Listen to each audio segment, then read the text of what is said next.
Hello, hello, hello, and welcome to the My Empty Hands podcast. I wanted to give a little background context to this particular episode. This episode was one of the first ones that I recorded back in 2024, September of 2024, if not the actual first one that I recorded. Didn't release it because the audio was pretty bad, and didn't want to subject everyone to that, so I never released it. But I, through the magic of technology, I was able to get the audio cleaned up, and now I have another episode for y'all to enjoy. So enjoy, and we will catch you again on the next episode.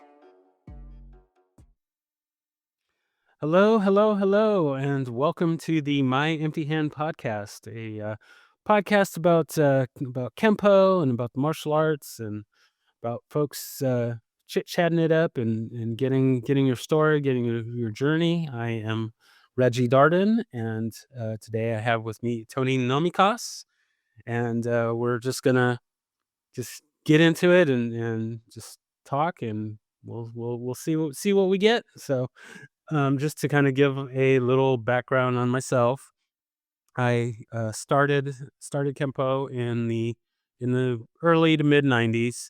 I've also done some Taekwondo and some Hapkido, some boxing.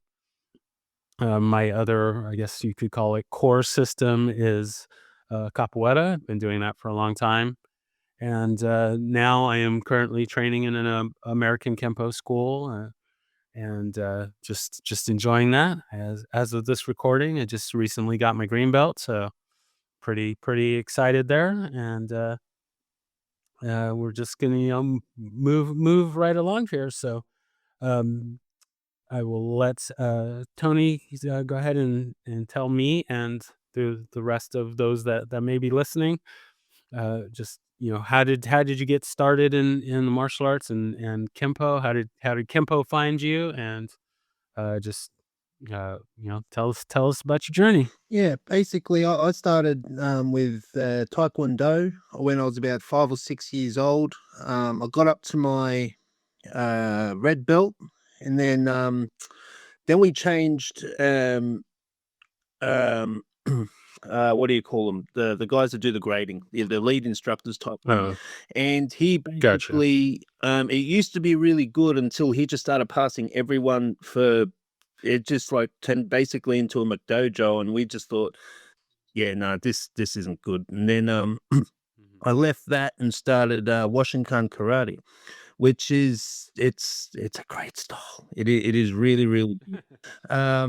You learn a lot, and the stuff you actually learn in like with your sequences and all that, you do put them into practice with like your sparring and your competitions and whatnot. And like with my kempo, like I only started that about a year or two ago, but it found me like ever since I watched the Perfect Weapon movie with Jeff Speakman in it. I watched that back in the Mhm. 90s and I fell in love with it. And when I was living in Sydney, I was looking for a kempo school, but there just wasn't many around back then. It was mainly taekwondo, boxing, kickboxing, that sort of thing, like all the mainstream Mhm. stuff you see today. And kempo, I love it. I love kempo. The techniques, the sequences, they flow very nicely. They flow beautifully.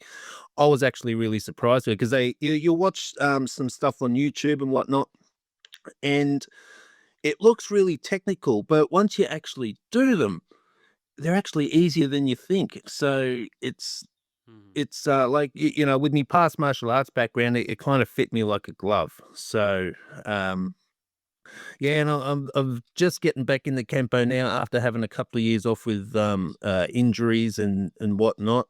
Mhm. But yeah, I absolutely love it. I do have some questions about it though. Like, yeah, how long you been doing Kempo for? So I guess in total, about 5 to 6 years now, Yes, you. between the two schools. So What? my original school, I was there about 2 or 3 years, and my current school, I've been about there about 2 or 3 years. All right. So What's the difference between the American Kempo, like you said, and Jeff Speakman's 5.0? What's the difference? Is there a big difference? Uh, well, I since I have not trained in Speakman's version, I'll you know just speak as I know it. Um, Listeners, internets, don't. I'm sure I'm gonna hear hear some things when I kind of give my understanding of it. So I'm I can't wait for the comments. But so as I understand it, um, so as as Ed Parker was evolving Kempo, over the years, he's coming up with different principles and you know guidelines or a structure for Kempo. Mm. It was constantly changing the techniques Yeah. Yeah, and it's a constantly just evolving art. the That's what I like about it. yeah, yeah, it's constantly evolving. So as it was evolving, um it kind of went through different phases, and um some kind of refer to those as, at one point. So like things started out where it was 32 techniques in each belt, and then there was a transition to 24 techniques, and then a transition to 16 techniques. Yeah.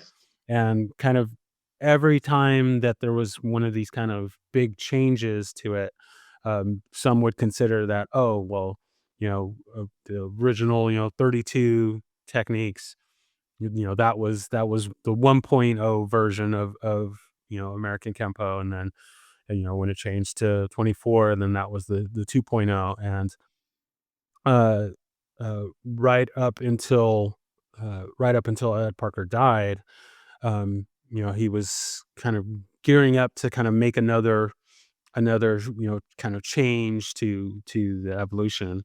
And Jeff Speakman kind of took the helm of, since Ed Parker didn't name a successor before he died.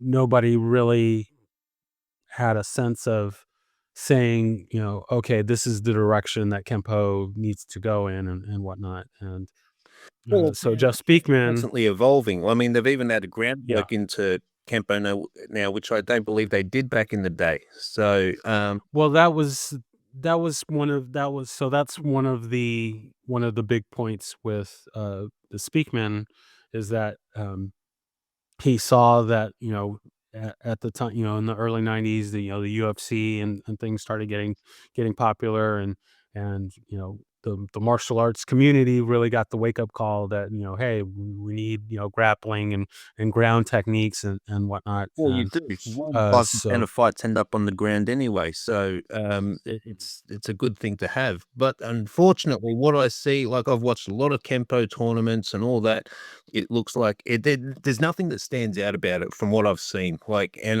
don't get me wrong, I love the art, but they throw one of three kicks: front kick, side kick, and roundhouse, and it's just punches and grapple. It looks like an MMA fight. It is like it just seems to me that all those sequence, five swords, twisted wing, whatever, it all goes out the window. Soon as there's a combat situation, all that stuff goes right out the window. It's I don't know. Maybe you can shed some light on it because Mhm. it like when I watch the fights and that, like Kempo versus Kempo, it just looks like Mhm. any other MMA fight or whatever. Like 'Cause, you spend a we spend a long time learning these techniques, but when it's actually put into a combat situation, it goes out the window. Whereas Muay Mhm. Thai, Taekwondo, um, they actually put those techniques into their sparring, which I don't understand why Kempo doesn't. So Mhm. Well, as I understand it, that's one of the things with the Speakman 5.0 is that he he integrated, jujitsu and the ground fighting techniques within Kempo. So not just saying, "Oh, okay, well, I'm learning BJJ and I'm gonna do BJJ and Kempo." He kind of, reconfigured and evolved BJJ with the Kempo principles. So you're doing Kempo on the ground and you know kind of melding that piece into it. Joe Speakman said that as he talked with Ed Parker did see that ground fighting and grappling was something that you know that needed to be addressed in Kempo, and that had he continued to live, that he would have started integrating that sort of thing into Kempo. Uh, so that's why Mr. Speakman calls it Kempo 5.0, because that we kind of saw that as the next evolution. So yeah. once again, that's the way that I understand it. Internet, I'm sure you're gonna correct me, and actually, I would love to talk with those that are training in the Speakman 5.0 system, because I certainly would like to learn more about it. But yeah, I'm sure y'all will let me know in the comments and forums and whatnot. So uh, I'm looking forward to hearing about that. But that's the way that I understand it is Yeah, because is just, I just find it weird, like, you got boxing, they practice punches, they put that into practice, like, all the pad work they do, they actually do use those combos, but, Kempo doesn't. Like, like, I've watched a lot of Kempo fights, and I haven't seen one 5 swords or fatal I haven't seen not one. It's all front kicks, side kicks, and roundhouses, hooks, straight punches, and the odd takedown. That's all I ever see in it. And I'm thinking, well, why do we learn all this if it's not put into practice out in a combat situation? That's what I don't understand about it. Like with Washington, when I was doing that, well, we learned the locks, we learned the throws, we learned the takedowns, we incorporated all that, and the sparring was brutal. It really was. It was basically full contact sparring, like even in training, and the gradings were even worse. But the thing is, it taught us how to take a hit too. So, but like, when we got tagged, I mean, really got tagged, we'd actually stop and make sure our opponent's all right. And then if he wanted to keep going, we kept going. If he wanted to stop and have a rest, we're like, all right, cool, no problem. So that's the way we operate. And then I came into Kempo, you're seeing all these beautiful moves, but the opponent's just standing there. Now in a fight, that's not going to happen. I mean, it's trained with no. I understand it among the lower belts, like getting the technique right, and until, like, green belt, say, like, then you can start adding a little bit of resistance to it. But like among the black belts, it's still the same training as if they were white belts. It's just more mhm, techniques.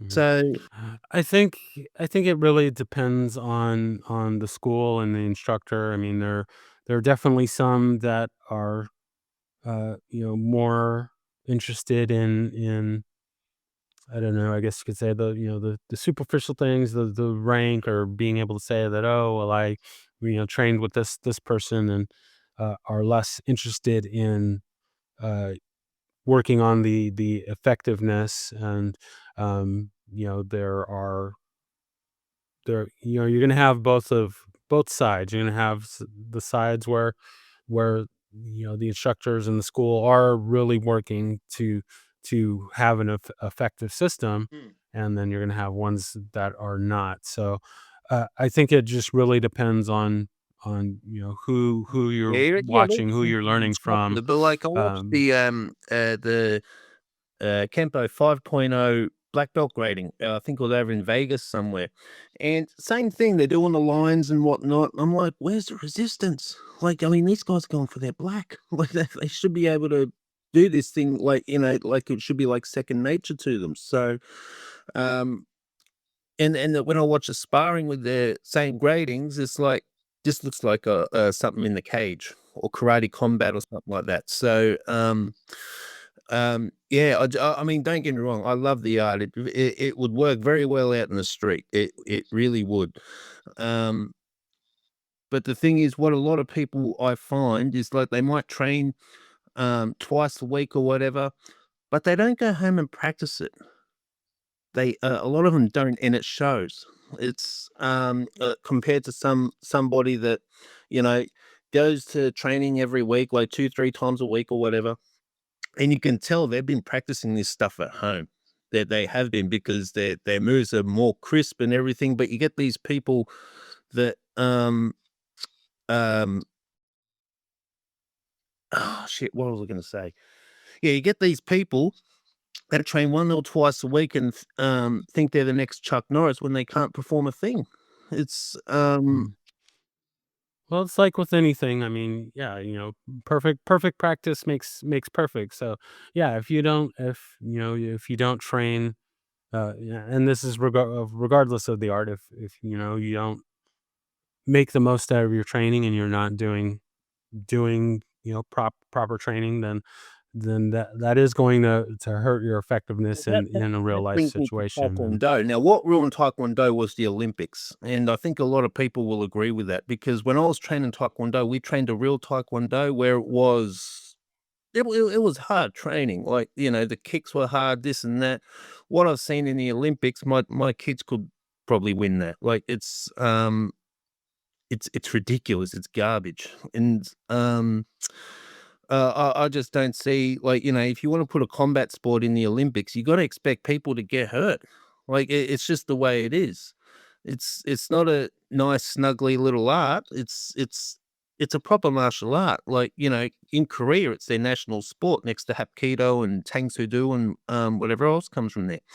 They're good arts, but unfortunately, the Olympics has put um Taekwondo into a very bad spotlight because if you look at the Taekwondo back in the 2020 Olympics compared to Taekwondo back in the 80s, it's very different.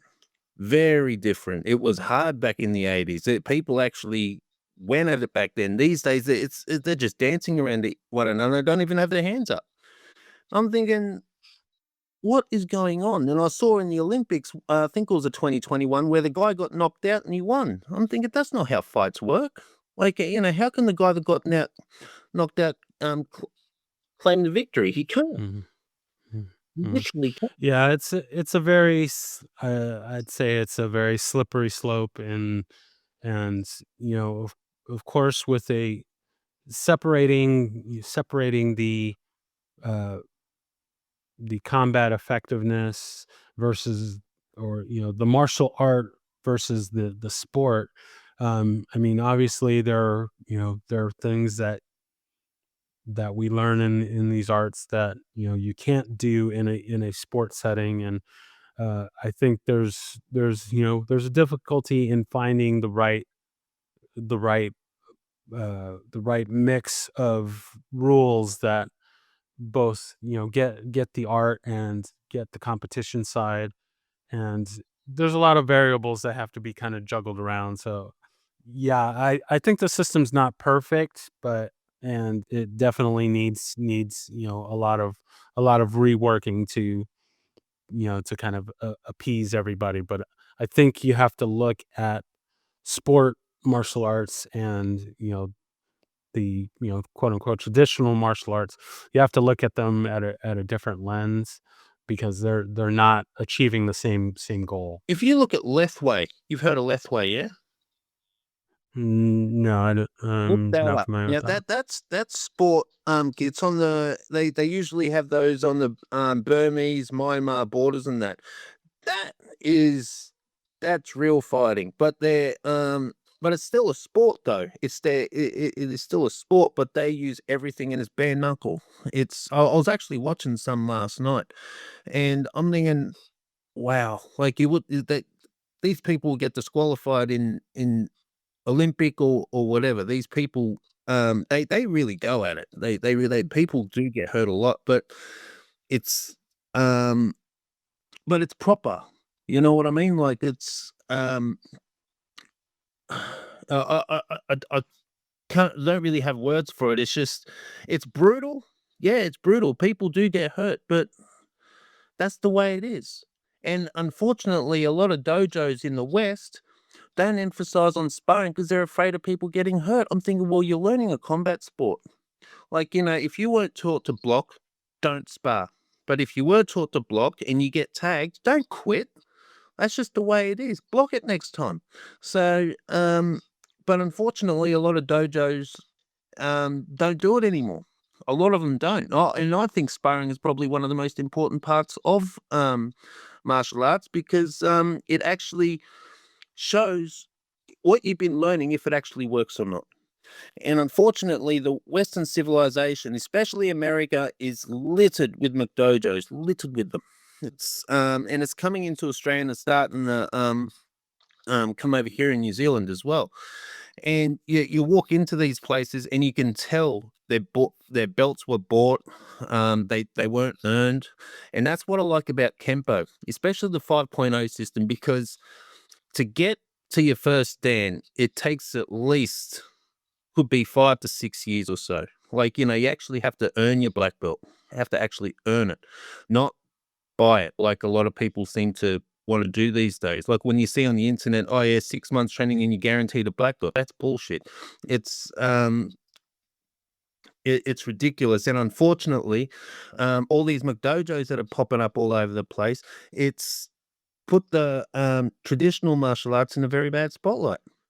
Because they see all these McDojos around and then they think, "Oh, yeah, here's another McDojo, here's another McDojo." It's like, then they don't get the students and everyone seems to be an MMA fanboy these days. So, and don't get me wrong, MMA is good, but the MMA gyms, don't actually teach MMA.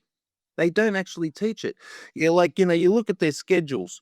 It's either BJJ from 10 to 11, then boxing, then kickboxing, then Brazilian Jiu Jitsu. Where's the MMA? No one wants to spend 9 hours in the gym. So they've got other things to do. So what I like about Washington and what my sensei told me is like we teach everything. We even teach weapons as well, like gun defenses and whatnot. And my sensei told me, and I could actually agree with him that I'd be more of afraid of a knife than a gun because a gun can only fire in one direction, but a knife, on the other hand, we do a lot of knife defense, and the way we do the knife defenses are like he'll have his plastic knives, but he'd have a red. He'd paint the blade end red. So when we do go at it, we look at ourselves afterwards and we're like cut left and right. So we try to minimize that. But gun defense, like if you got a gun at your head, all you got to do is move your head. The bullet's going to go straight past you. It's not going to hit you. But with a knife, on the other hand, there's so many different ways they can slash and stab you. So um, that's one thing we did train a lot in, and I believe Kempo does a bit of that too. Would that be right? Yeah, yeah. There's a number of weapon defenses within the system. And not only Uh, that, you train in weapons as well. Like I've seen in the yes. Kempo 5.0 system, like their syllabus, um, that like I was asking the sensei that day, I go, "What's this?" "Oh, that's knife attacks." I'm like, "Oh, cool, you do knife attacks," and that's more up like brown belt, black belt level. But yeah, it's a book. Yeah, there's a lot of a little bit of it, of everything within the system, and once again, kind of comes down to the school and the instructors. Some schools integrate more other other items than some schools, some schools are considered more traditional, and then there are some that are more progressive and add in more of the, uh, uh, you know, ground fighting or weapons or, boxing footwork, So, I think when you're, if you're someone that's searching for a school, first need to kind of decide what your goal is. Is it more of the sport side, the sport competition side, or is it more of the real world street self defense, Well, basically, or that's what are people you go to a just dojo for trying in to the get at first place. exercise and look at the school and look at the instructor and kind of figure out if that school is right for you. So um, Because when people go yeah, to I a do think there. when people go to a I think dojo, um, well, they are learning. They do wanna go there to learn how to look after themselves. Alright? That's basically why they're there, otherwise they wouldn't exist. Um, um, and then you get these McDojos who teach nonsense, and they're dangerous because it gives these people a false sense of, security that they can actually look after themselves, but when they're actually faced with it, all the stuff they learn does not work. It doesn't work. It just doesn't. Like I watched this nonsense on YouTube the other week. There's no touch bullshit, and I'm thinking, "Oh, what the hell is this?" It's George Gilman. He's probably the worst offender. Um, and there's a few others, and I'm like, this stuff is going to get people killed. That's just what it boils down to. Because if you learn this stuff, and if people actually believe this nonsense actually works, they're going to get mauled out in the streets. Because that's basically what you're prepping for is for the street. Not everyone wants to do the sports side of things, but people do walk into a dojo to learn how to defend themselves, and that's basically why they exist. If um um yeah, if they learn this garbage that I see on YouTube, they'll end up just getting killed because they've got this false sense of security that they can actually perform this stuff, and they might be able to perform it, but it has no effectiveness. Whereas, like, Yeah, there's a lot of bad teachers. oh, There's a lot of yeah. bad teachers and a lot of bad schools, and unfortunately, that that puts a bad name on a lot of schools and a lot of systems, and uh, that's why it's really important to do your homework and to really just not take what a particular uh, teacher is just giving you. There has to be uh, that pushback and that feedback, or you have to ask questions. You have to kind of seek out the information for yourself and not just take what's given to you at face value. And that's Well, like, if you walk into in a the dojo and it's full of black belts, yeah, you know for a fact that most of these people did not earn that. They bought them. It's like, you walk into a dojo and there might be if there's like 2 or 3 black belts and a range of colored belts, chances are it's gonna be a proper dojo. But, like, I've walked into schools before and walked straight out because 'cause I'll look at them when they've got seven-year-old black belts, I'm like, "Oh, this is ridiculous." Like, um like, when you got people when 7-year-olds are trying to take the class, it's like, This is ridiculous. What does a 7-year-old know?" Like, I mean, I believe no child should get a black belt before at least 16, 17 if they've been training a while. This 7-year-old stuff or 8-year-old or anything below that, 16, 17-year-old, they shouldn't be having a black belt. They just shouldn't. They'd have to be Bruce Lee and Chuck Norris rolled into one to get that before that, but I haven't seen one yet. But I've seen plenty of child black belts, plenty of them, and, then I look at the stuff that they're teaching, um, it's like, ugh, it may work, but chances are it won't. Like Aikido, for example, right? Um, a lot of people dismiss Aikido. I don't, because the way I understand it, um is that all martial arts is based on deception and surprise. because otherwise this stuff won't work. And like, I see a lot of people on YouTube and whatnot saying, "Oh, Aikido would never work in an MMA ring." Nobody's denying that. But I have seen it out in the streets and I have seen it work. I had this when I was working in the clubs, had this guy, um, and he was the most unassuming bloke in the world. And then this a well-known boxer from around town started on him. And this guy just flipped him upside down and ended up snapping his wrist. And we're just like, what the fuck? What where did this come from? Turns out it was a fourth dan Aikido black belt. So it's just like, oh, wow, so that stuff actually does work if it's on the element of surprise. In the ring, it's not gonna work. Nobody like nobody's denying that. But um well, with like every martial art, like, if you can catch these people with some of these techniques, like Kempo, for example, you catch them with fatal deviation or five swords or whatever, oh, you'll do some damage. You will do some damage. Like, and that's why I don't understand why Kempo doesn't um incorporate all those sequences into their combat styles, because it's a massive array of techniques that is learned. Like white belt, as you said before, is like, maybe 13, 14 techniques. How many techniques in the green belt do you have to learn? Yeah, my particular school, it is 16, 16 techniques per belt. And then once you get to the uh, start learning the brown belt techniques, then it's 20 techniques per belt.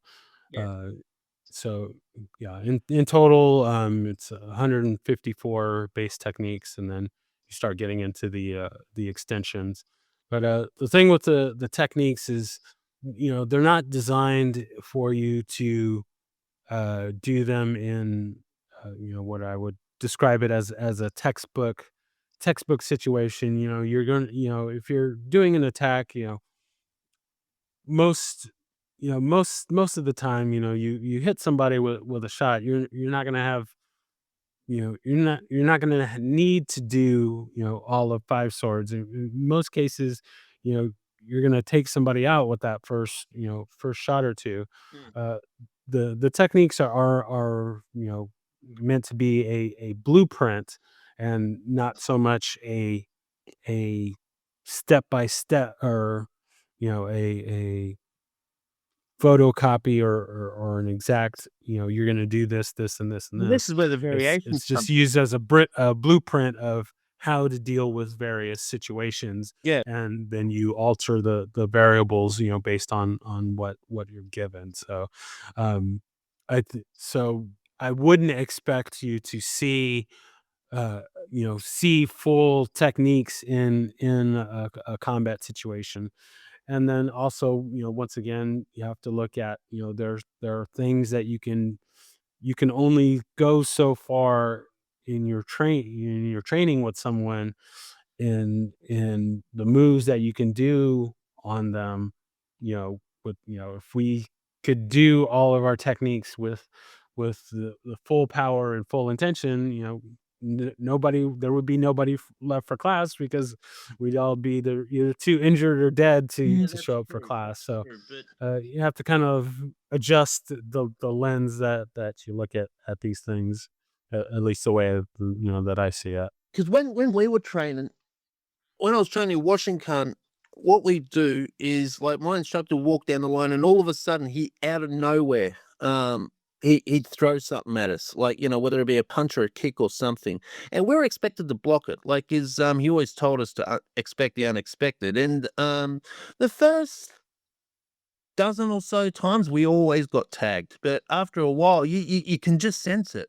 You can just like he's gonna throw something at me. It's like, and 9 times out of 10 he will, and you just deflect it and, um, throw something back with your own, whatever it might be. And, it works very well because it makes you more aware of your surroundings as well.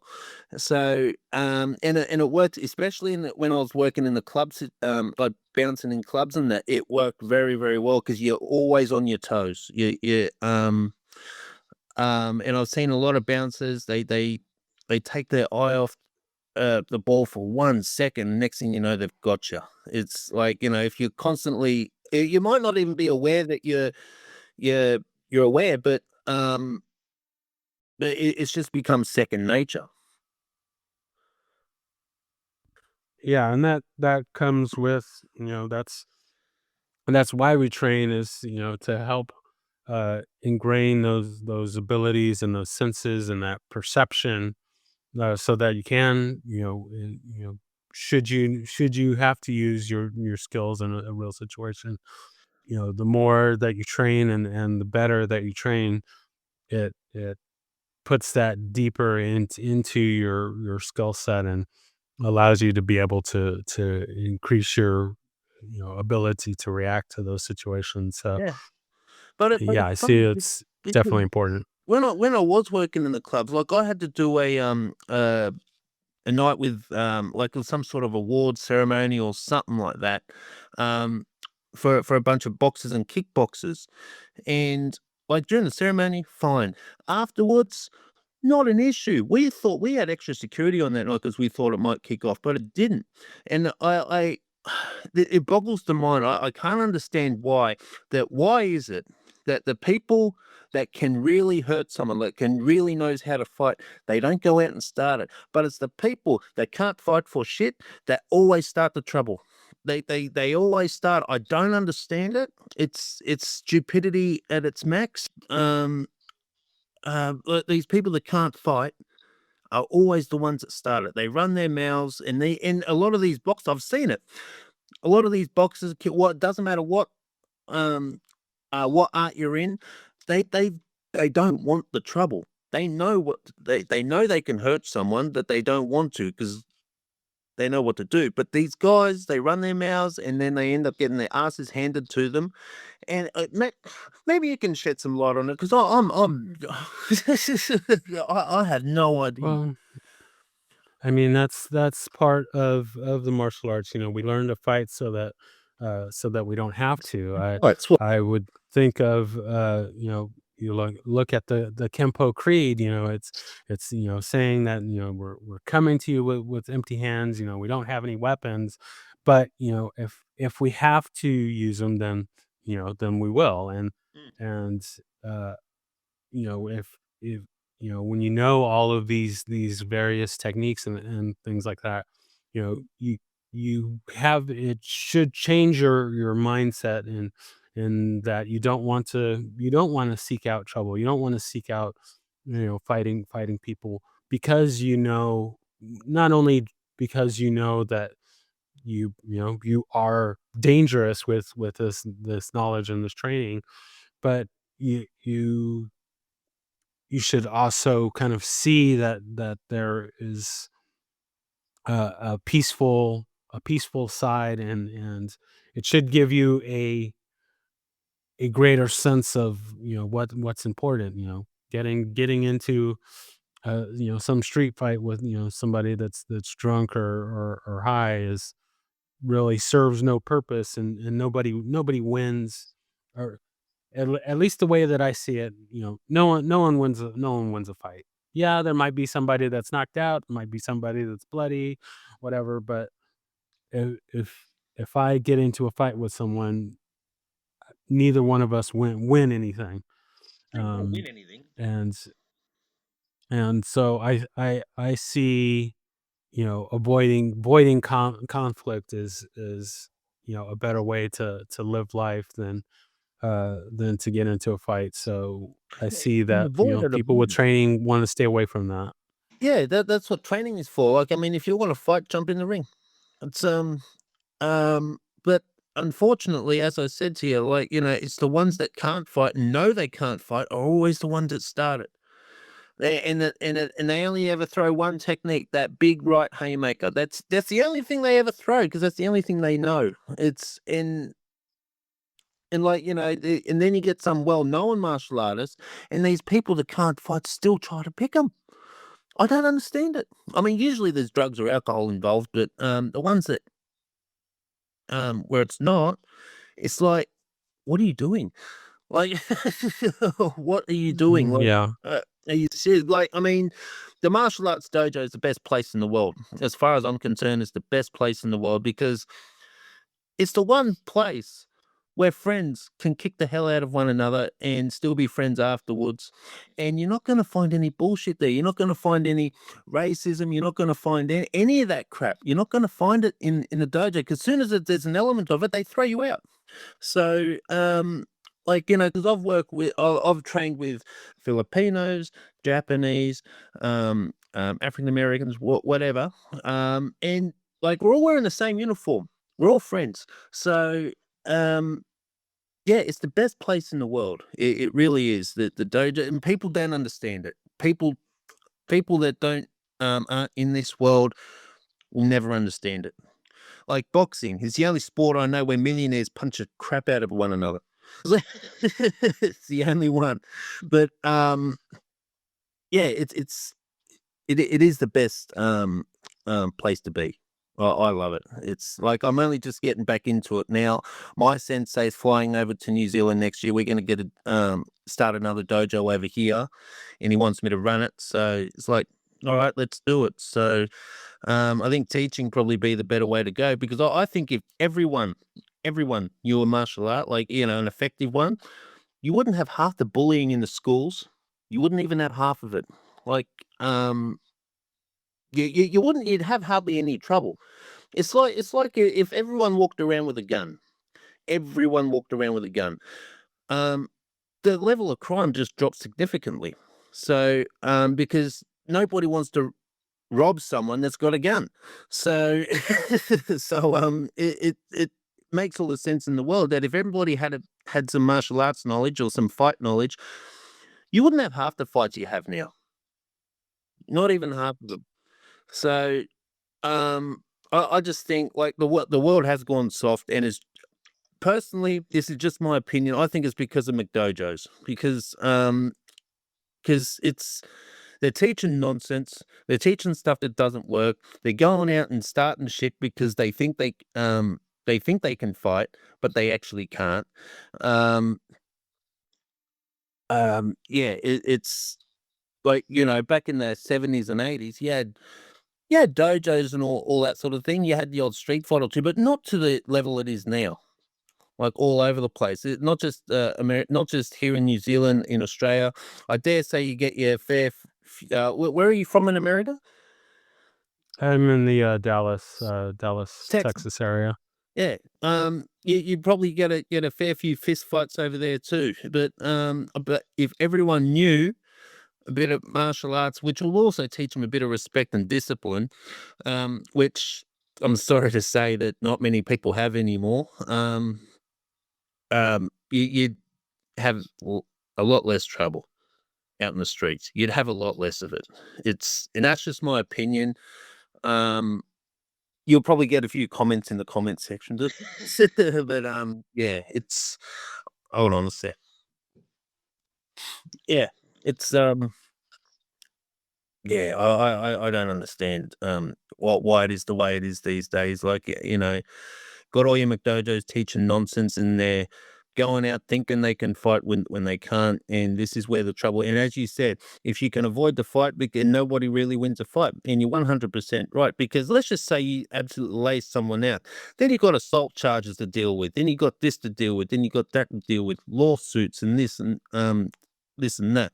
And from what I've seen about America, it's the land of the lawsuit. So,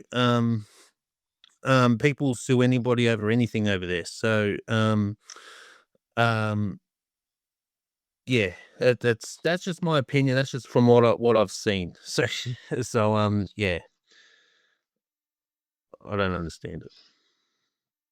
So I have a few kind of fun little questions here as we uh, get close in on our time here. First one being, do you have a favorite technique? Kempo. If I had to pick one, be fatal deviation. Love it. It's such a good move. You can actually see that one working out in the thing because of the just it's more than one attack, and you just defend, and then just bang attack them. But yeah, that the fatal deviation would have to be um my favorite. Okay. Do you have a favorite form and or set? Not really, because I've only just started me Kempo journey in the last year or two, but I've had to take some time off due to injuries and whatnot. So I'm not too familiar with the four. Like I learned them, but I've forgotten them at the same time. So I don't really have um a favorite form or set. Okay, no problem there. Okay, if there's anyone that you could train with, living or dead, fictional or non-fictional, who would you wish that you could train with? Ooh, ooh, this is a tough one. Um, if I had to pick one, probably Chuck Norris. Yeah, excellent Chuck choice. Norris. Yeah. Because Can't go wrong with he's him. probably one of the most respected people in all on earth, and he didn't do it by going around beating the shit out of everybody he saw. He kept to his roots. He taught. He's brilliant, absolutely brilliant, and I think he even still trains to this day. Not as hard, obviously, but I'm pretty sure he still does it, and that's dedication for you. He's the embodiment of dedication. Yeah, I mean, he's dedicated to his art. Dedicated to his martial arts and whatnot, and it shows. I mean, he's got a great fight record. I mean, him and Bruce Lee trained one another, and he's very humble. I mean, I watched an interview with him, and he said, like, if that fight with you and Bruce Lee was real, who would have won? He said Bruce Lee would have killed me. So he's yeah, he's humble as, and I think if everyone was a bit like him, like, took some elements from him, it's like, the world would be a better place. Awesome, awesome. All right, and then my final question. So, in honor of Ed Parker's love for jokes and humor, do you have a joke you want to kind of send us out with? Not really. Not really. No problem. No problem. No problem. All right. Well, yeah, I want to thank you for being on and having a little chat with me, and I look forward to getting this out and letting everyone hear your story. And uh, this now would be the time for you to if there's anything that you wanted to bring up that we haven't discussed, or anything you want to promote or whatnot. This I'd is like to this is promote your my chance to sensei's say that. name. I'd like to promote my sensei's name, Darren Lee. He once had 7 schools gone, but when COVID hit, he dropped down to 1. I'm trying to get his name Mhm. back out there as well, because like Washinkan, it's a brilliant style. It's a very aggressive style, which is very good too. Um, yeah, I wanna put his name out there too. So he's one of the best senseis one could ask for. He's one of the best. Excellent. That's, Excellent. Excellent. yeah. Okay. Yeah. No. Thank you. Thank you again. And I will be in touch when this is ready to go out. And yeah, I just thank you for your time. No problem. All right, mate. All right. You have a great day. See you, bro. Bye. Thank you for listening to My Empty Hands. If you enjoyed the show, please share it with a friend. If you didn't enjoy it, please share it with an enemy. If you'd like to be a guest, or if you would like to recommend a guest for the show, please email me at podcast@talkingkempo.com. Thank you.